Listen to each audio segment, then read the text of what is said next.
Hey, welcome back to my YouTube channel. Today we're going to find out if you have hips that are rotated. So in this video, we're going to answer the questions, what are some harmful effects that rotated hips can cause? And what are some easy assessments that you can do on yourself to really find out if you have rotated hips? Let's dive in now.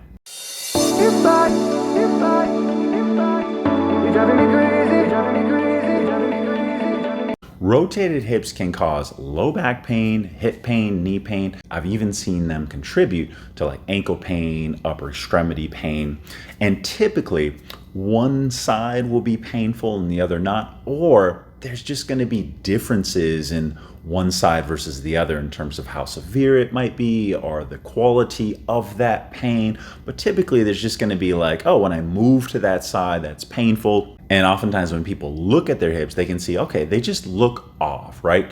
So how can we definitively tell if there is a hip rotation going on? So there's really two parts to this video. The first part is going to be the measurement part. We're going to take some measurements here.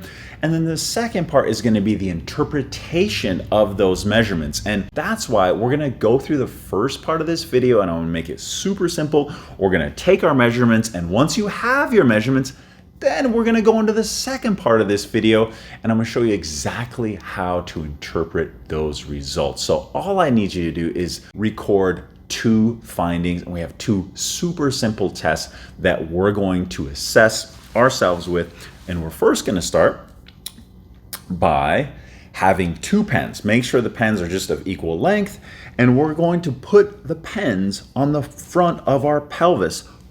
Make sure that your feet are lined up. I can't tell you how many times where I check the pelvis and then I look down at their feet and one foot's there. The pelvis looked good. Their feet were like this. One foot's way in front of the other. I correct their feet and then the pelvis rotates, right? So funny how the body can do that. So make sure the feet are lined up in line. Then we're going to put the butt of the pen on the front bony part of our hip. That technically is called the ASIS, or the anterior superior iliac spine. Don't worry about remembering that. And our goal eventually, right, if you don't already have it, if you do, great, is for these pens to line up here in a straight line. And that means you don't have a rotation going on through the pelvis. Now, we are going to take another measurement here, but for us now, we don't have a rotation going on in the pelvis. What does it look like when we have a pelvic rotation, though? There's just two options. One is there's going to be a left rotation, which will look like this, right? And how much is considered rotation? At least half an inch. If you have an eighth of an inch, maybe a quarter, that often isn't going to be enough to cause symptoms. You should check it out, correct it, just to make sure if it does. Just kind of correct here if you're like, oh, okay, I'm gonna bring it back. Does that improve your symptoms? If it does, great, then we're on the right path. But what does it look like with a right pelvic rotation? It'll look like this. And I've seen some massive rotations, even upwards probably about an inch and a quarter. I would say maybe up to an inch and a half. I've seen some crazy rotations and people don't notice it because it's like, oh, it feels normal to me, right? So you wouldn't notice this at all. And that's why we take the measurement, all right? So left pelvic rotation, super simple. That's it looks like this. And then there's the right pelvic rotation, all right? But we're not done yet though, right? So you either have three options. So there's three possibilities that you had when we measured that. You either have a left rotation, there's no rotation there, or a right rotation, okay? So now, the second measurement we're gonna do is gonna test for abdominal rotation. Now, I know you've probably never seen this. I've never seen this in literature, but I start to notice this in certain clients and myself. And when I corrected it, it eliminated a lot of back pain. I haven't seen so much hip pain coming from this stuff, but definitely back pain. And that's why I begin to assess for it, because I found it lined up really well with rotation of the pelvis. So how do we assess for the abdominal rotation or the ab rotation?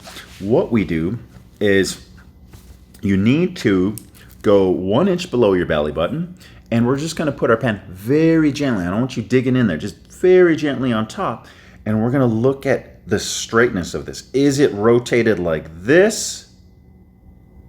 So this would be neutral or straight, and this is what we're after. We want this to be straight.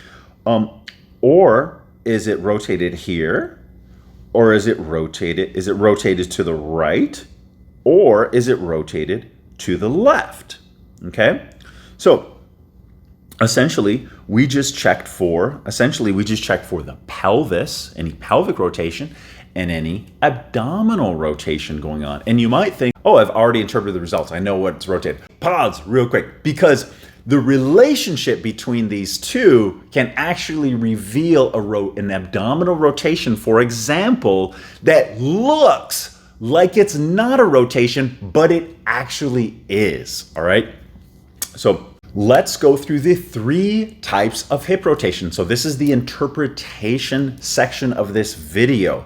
So again, I don't want you to conclude anything. Please don't. I know some of you have math degrees. Some of you are really smart. I have a math degree. I probably would have been like, done with this, know what I got to do, and I would have been wrong. And here's why. It's because there's 3 types of rotation, and the relationship between them is critical to investigate.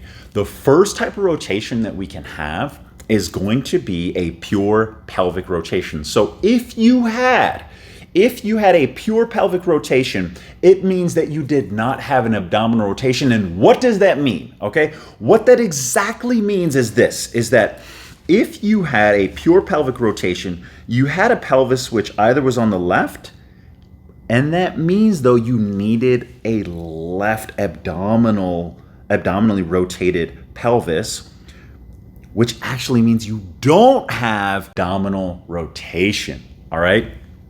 And so again, what does that mean? If you had a left rotated pelvis, that's a pure, it means only left rotated pelvis, you would have seen this, and then you would have seen this, okay? Now, don't worry, we'll jump to the other possibilities coming up in this interpretation section. It also means if you had a right rotated pelvis, you would have seen this, and then you would have seen this, all right? So if you've had either of those, you qualify for a pure pelvic rotation. Now, if you had something different, don't worry, we're gonna get to that. So the second possibility that we can have is a pure abdominal rotation, which means we don't have an accompanying pelvic rotation with that. And what does that look like?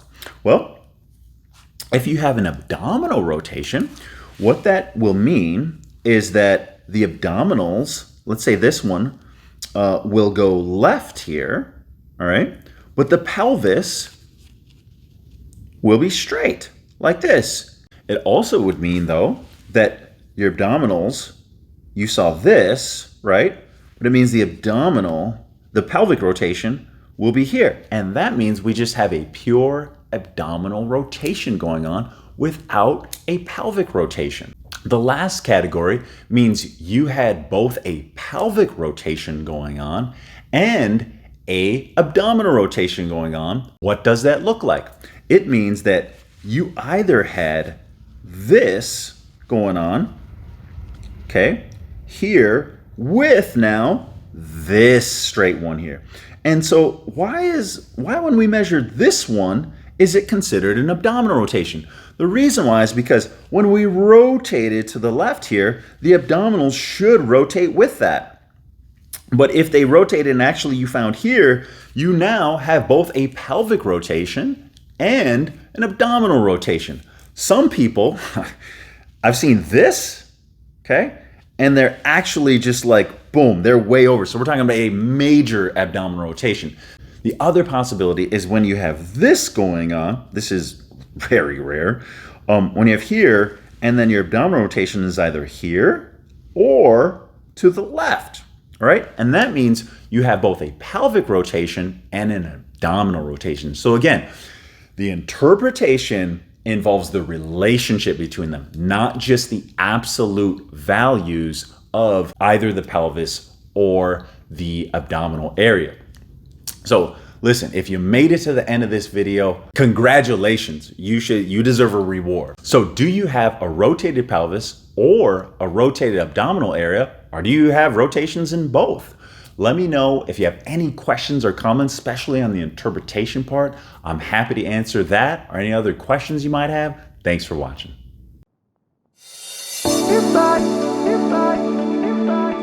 You're driving me crazy,